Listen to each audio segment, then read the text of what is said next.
Hello people of the internet, NinjaNick333 back with another round of the Japan Nationals, the Japan Championships as they call it. Looks like we've got a Gardevoir on the left, just like the previous round, as well as an Arceus on the right. Arceus not doing too much on their first turn, but doing exactly what they need to do, attaching an energy to their Arceus. Even gets a Bidoof to their bench for good measure. That is probably what I would call the perfect first turn for Arceus. The only thing better would be to get maybe another Arceus or whatever their secondary attacker is onto the bench so that it could evolve on the next turn to give itself more HP. But against a deck like Gardevoir, it usually takes a couple of extra turns to get going over other decks like Arceus. So you should feel pretty safe right now staring down just a Ralts that's going to evolve into a Kirlia before it's even going to do anything. So a couple of turns for this Gardevoir deck to get going. They're going to use the Battle VIP Pass. Going to look for through their deck to see what Pokemon they have in there. Maybe identifying a couple of prize cards. Going to get a couple more Ralts. So we start with one. So that is the obligatory 3 Ralts who we want to see in play at minimum for the Gardevoir deck. Hopefully there is still one left in deck. Ooh, even starts double Battle VIP Pass. You'll love to see that. That is the God start with Gardevoir. You never see that. Really, it almost never happens. The 4th Ralts is even in the deck, and they're going to be able to get the Mew as well with the Mysterious Tail. The only other thing that you would like to see right now is a Radiant Greninja, but if you did not have a Psychic Energy in hand, it's fine to not go for the Radiant Greninja yet. If you had the Radiant Greninja in hand already, I think I would go for that. Or if you had the Psychic Energy in hand already, I would say go for that over the Mew. I guess you could go for the Mew, and then you could maybe try to find a like Ultra Ball off of the Mew to get the Radiant Greninja, but then you're discarding a lot of cards out of your hand, because you could always use the energy to retreat. There is the Radiant Greninja in the deck. We do see it at the bottom of the deck right now, or the top per our perspective currently.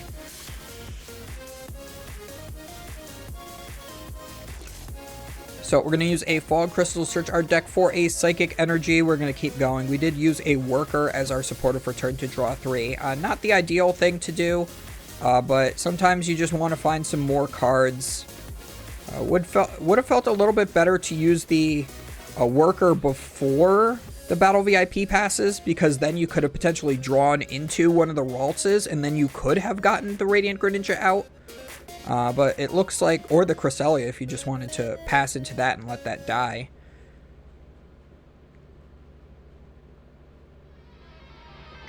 But instead, we're just going to do it this way.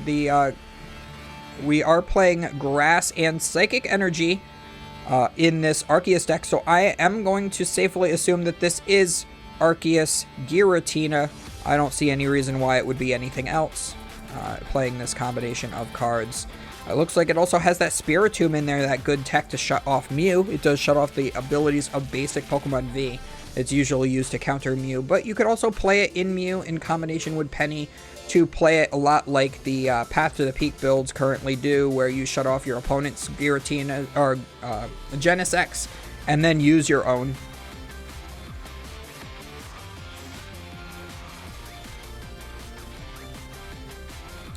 So we do attach a Grass Energy to the Arceus, as well as evolve into the Arceus V-Star.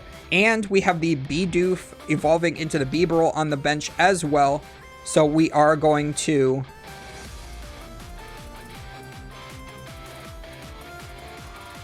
Oh yeah, the judge just clarifying what just happened, and they're adding time to the clock. That's awesome that in Japan they're so conscious of adding time to the clock when appropriate.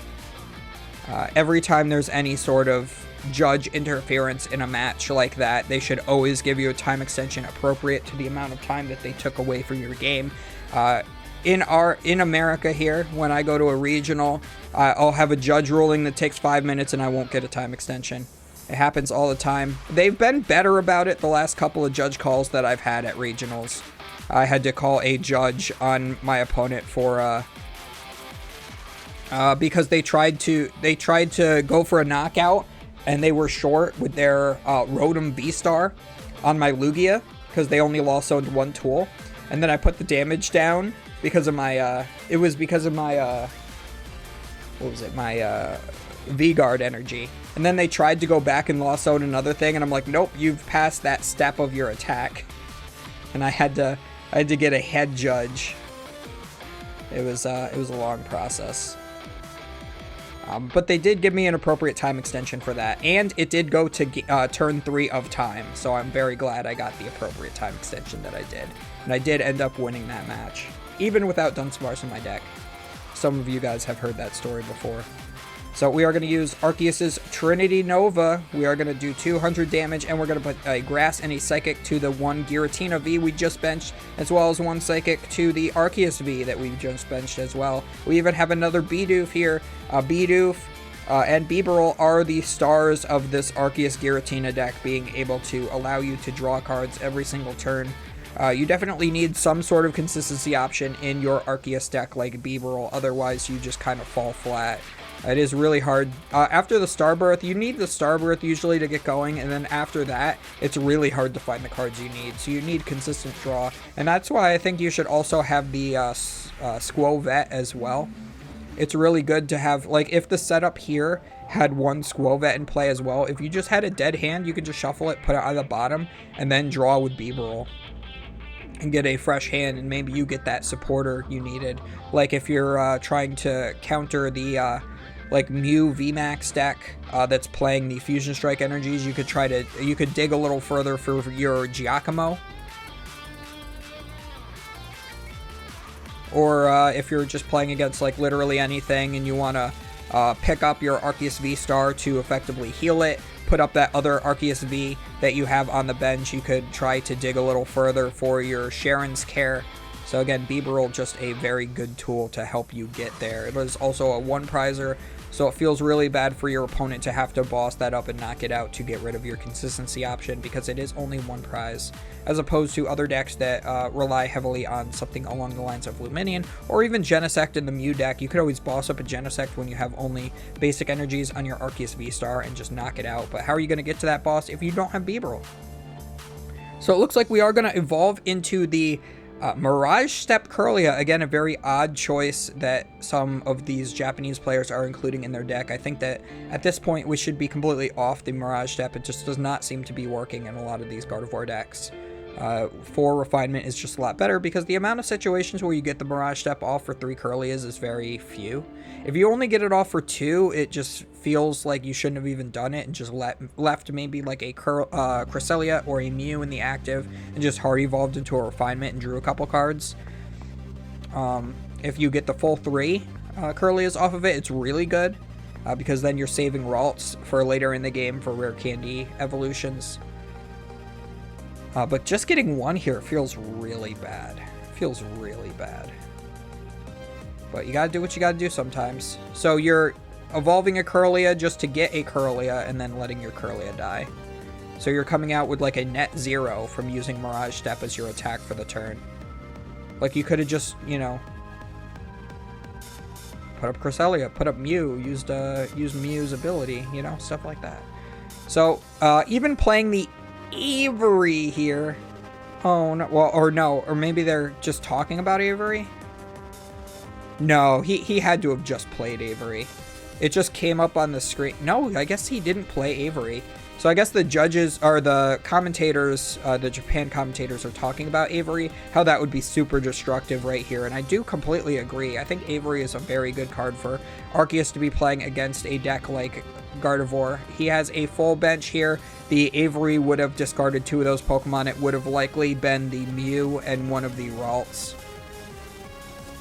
And then that completely cripples the board state, especially the turn after you used Mirage Step. You could have used Mirage Step to recover from the Avery. So at some point, we could see that Avery come out and completely decimate Gardevoir. So it looks like this Gardevoir is having a hard time. They must not have a very good hand. They are checking the discard pile to see exactly what the opponent has used here. I really love those arts of the Ultra Balls. Those were League Cup promos for us back in the day. So I do have quite a few of those. I do like them, but unfortunately League promos are very warpy. A lot of hollows, a lot of the hollows from pre-Scarlet and Violet are very warpy. I think the ones from Scarlet and Violet and Paldea Evolved don't warp, like, much at all.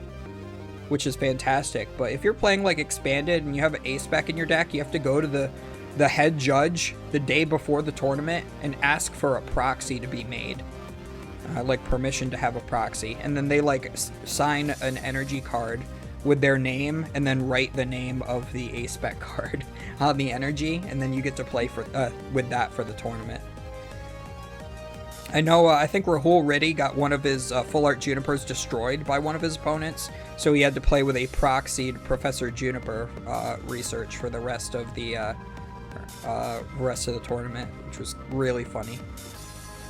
That's one of the reasons why I don't like playing high rarity cards at regionals as well. Even back in the day when I was playing a bunch of full art supporters, because it used to be easier for me to identify a supporter in my deck if it was full art. So it just like felt more optimal for me to play that way. But they just warped too much and clumped together a lot, so I stopped doing that. But you know, if my opponent like folded one of my like $30 supporters, I'd probably fold them as well. So always when I would go to a regional, I would always play the lowest rarity possible. So we are attaching a reversal energy to the Shining Arcana Gardevoir, and then we're going to play Pal Pad. It looks like we're deciding exactly what we want to put back. I'd say definitely put back Boss's Orders. You always want as many boss in deck as possible. I got second at a League Cup one time because I was playing the old Gardevoir GX deck, the one that was fairy type that could accelerate energies into play from your hand. And, you know, I played 2 in a tournament at a League Cup, and I felt like it wasn't enough, so I went to another League Cup playing 3 instead, and it was almost enough. And then I'm like, I'm still not finding it, so I played 4, I was Guzmas at the time, upped it to 4 Guzmas in my deck, and I ended up getting second at that tournament, and I'm like, it's because I have the 4, at that time, full art Guzma. So anytime you have a Pal Pad and you have a Boss's Orders in your discard pile, I feel like it's correct to shuffle that in. So we're going to use a Shining Arcana here. We do get an energy off of that, so we can attach that. We can put that onto the Shining Arcana Gardevoir that has the reversal energy on it and just start like racking up damage, but it depends on how the math works out. I don't think you really need it.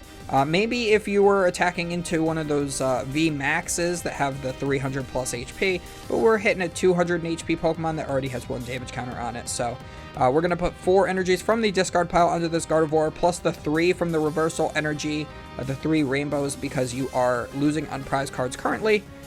So that makes a total of 7 energy times 3 is 210, plus the base 60 is 270, which is an exact knockout because there was already 10 damage on the Arceus V-Star. So perfect math. Arceus is going to get a Choice Belt put onto it. The Choice Belt does not matter. It's really just there to thin it out.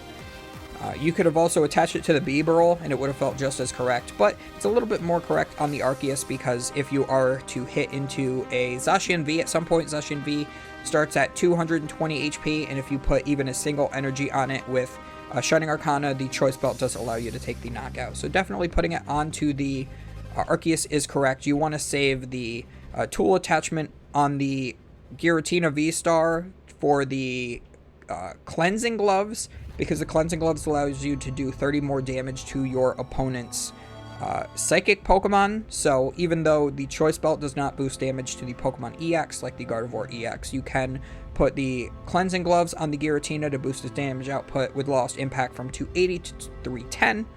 And then you will be able to one-shot a Gardevoir EX. Looks like we do get the Squovet in play. We're going to use the Squovet to shuffle our hand and put it on the bottom of the deck and draw 1 card. And then we're using the Bibarel to draw until we have 5. So we got a fresh 5 cards off the top of the deck. So that is that combo that we like to see. Using it correctly, unlike that guy that won that 1 regional in North America that would continuously Squovet for 1 card and hoped that it was the right card, and it just happened to work out like twice. And then the 3rd time he like put like a very usable card onto, I can't even remember what it was. Was it like a Boss's Orders or something? Or a Colress's Experiment he put on the bottom of his deck to try to draw another card, and then it was like completely dead, like a Choice Belt or something, I'm pretty sure.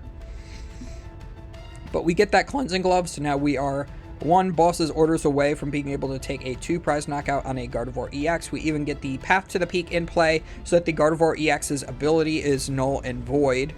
Unless the opponent here is going to be able to replace that stadium. And we did see off of that Palpad, not only did they shuffle in the boss's orders, but they also shuffled in the worker that they used turn 1 as well. So that's very important to see that that is back in the deck. If they have the worker, they will be able to discard the Path to the Peak, draw 3 cards, and that will be the perfect turn for them to be able to maybe get yet another knockout on this Arceus V-Star. So gonna use some refinements here, maybe a Shining Arcana after that. We still have a Mysterious Tail to use as well. So we're just trying to build up this hand. We have quite a lot of cards here in the discard pile.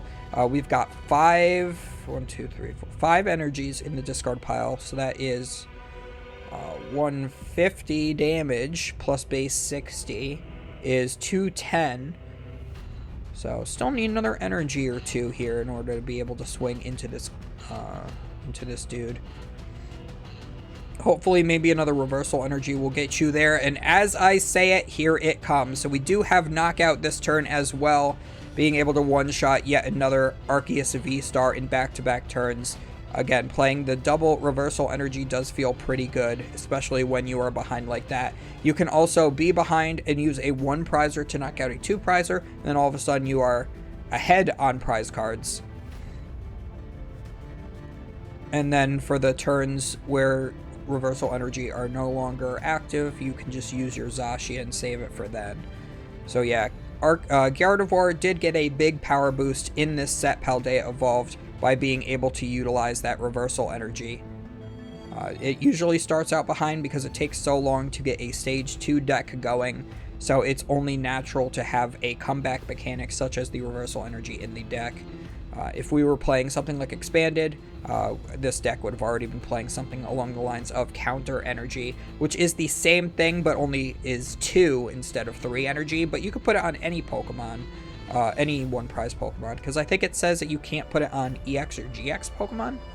So you could put it on these EX, lowercase EX Pokemon, or Pokemon V, or these single prize Pokemon. You couldn't use it on capital EX Pokemon, which are a different mechanic, which is very important to note.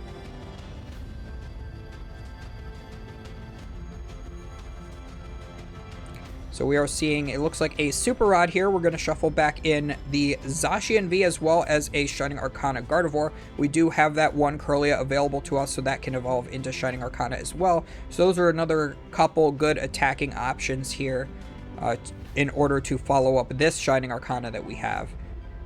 We were able to replace the Path to the Peak with the Collapse Stadium, making it so that the opponent has a bench locked to 4, so they can only bench 1 more Pokemon the next turn. If they need a specific supporter maybe, and they have to bench a Luminion, they only have the 1 remaining attacker, which will be burning its energy in order to attack. So this Arceus deck is starting to get picked apart a little bit, but it is definitely going to be reliant on whether or not this Gardevoir deck gets Iono'd and can't draw out of it.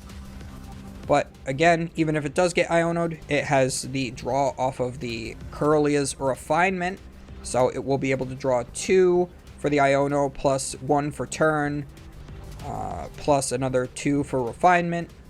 And then if it draws into the Shining Arcana Gardevoir that was just shuffled back in, it will be able to draw an additional 2 after that. So there is a high likelihood that they could draw multiple cards. And it looks like they get an Iono of their own off the prize cards. But unfortunately, at this point in the game, they would be Ionoing themselves to 2, which does not feel very good. So it looks like we are going to attach to turn for our active. I do think at this point that if this Giratina V-Star does go down, you do lose because your opponent only has 2 prize cards remaining. So you might as well just stack all that energy onto the active. And then you will be able to, if you just get 1 energy attachment next turn, you will be able to chain Lost Impacts. Gonna get rid of the Collapse Stadium with the Lost Vacuum. That doesn't really matter. It does allow 2 bench spots to be open, so I do suppose you could bench like an Arceus and a Luminion this turn if you really need to. Or another Giratina with a Luminion, but I don't think there's any way that you could set up another Giratina here. But you will have to Lost Impact a single prize Pokemon that has a ton of damage on it, and that feels really bad.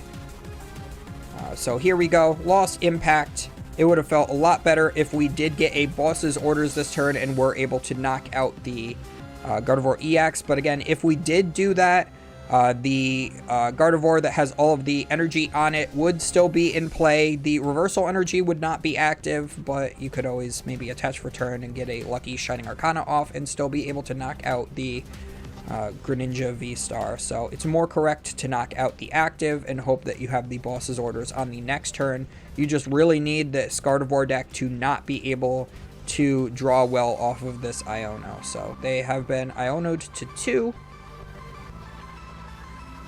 Plus, being able to play the Iono instead of the boss's orders does cripple the hand. So we do draw 2 cards. Looks like we get the Forest Seal Stone, but we don't have a V Pokemon to use it with. We've already used our Refinement. So what else do we have in there? It looks like not much. We got a Super Rod, another Iono of our own. So you could play the Iono and hope that you get into the Shining Arcana in order to draw the Zacian V, maybe? I guess you don't, you just need to draw the Zacian V. You could always draw Ultra Ball as well, but if you draw Ultra Ball off of your Ionoing yourself to 2, you don't get there. Because the Ultra Ball would be 1 card, then you have 1 more card in your hand, and then you don't have a second card to discard for the Ultra Ball, so... you really need to play this hand well. Yeah, you really have to go for the Iono. You don't want to, but you have to do it. And you can't play the Super Rod either, because that's going to put more cards that you don't want to draw into your deck. But you got it. No, you can't. No, don't play. Oh, God. What did he just even put in? Oh, a Shining Arcana Gardevoir. Okay, you could put the 1 Shining Arcana back into your deck. So now you have the out to draw 2 different Shining Arcanas as well as a... as well as the Zacian. And now the thing is... this is why I don't like N, because when you're winning and you have to play it like N or Iono, you just draw 2 cards and now you can't win. Because you're so reliant in deck building to play that, put that card in just to limit your opponent's options when they're winning the game, so that now you can't continue your win streak when you are winning the game. So now, again, all that this deck needs to do is bring up the Gardevoir EX. So it looks like we are burning as many cards out of our hand as possible by playing the Escape Rope and the Switch to put the Giratina V-Star back into the active spot. All that we need is 1 more energy as well as a boss's orders. We have a Squovet as well as 2 Bibarels. It looks like we must have used the first Bibarel already. I think there is an energy card in hand. Has the boss's orders. Oh, but if you attach the double turbo for turn to the active, you don't have the attack. And gets the V-Guard energy off of the second Bibarel. You would have still been able to Squovet for 1 if you really had to. And does manage to get the game. Yeah, because the double turbo would have reduced your attack by 20, and you would not have gotten the knockout, and that would have been really rough for yourself there. If you still had the energy to attack, you could always put the double turbo on one of your bench Pokemon and Lost Impact that into the Lost Zone. And you could always Lost Zone other energies from your Pokemon in play instead of that. But yeah, managed to get that, and wow, that was a very good game. That was very close. The Gardevoir player definitely should have won that, but of course they want to print more cards like N and Iono instead of just making the prize mechanic fair by letting the player that is losing take the prize cards, just like every other game that uses cards as a life source, like Digimon, Kaijudo, Duel Masters, Dragon Ball Super, and all of that. So, yeah. So, that could have been a research, and that Gardevoir player would have won, but Pokemon does not want to design their game right. So as always, do not forget to comment, like, and subscribe, and all that good stuff. Check out the description box below for the links to all of the socials, and we will see you guys next time. This was the last match of Day 1 of the Japan National Championship, so we will go on to Day 2 after this, and we will see you guys then.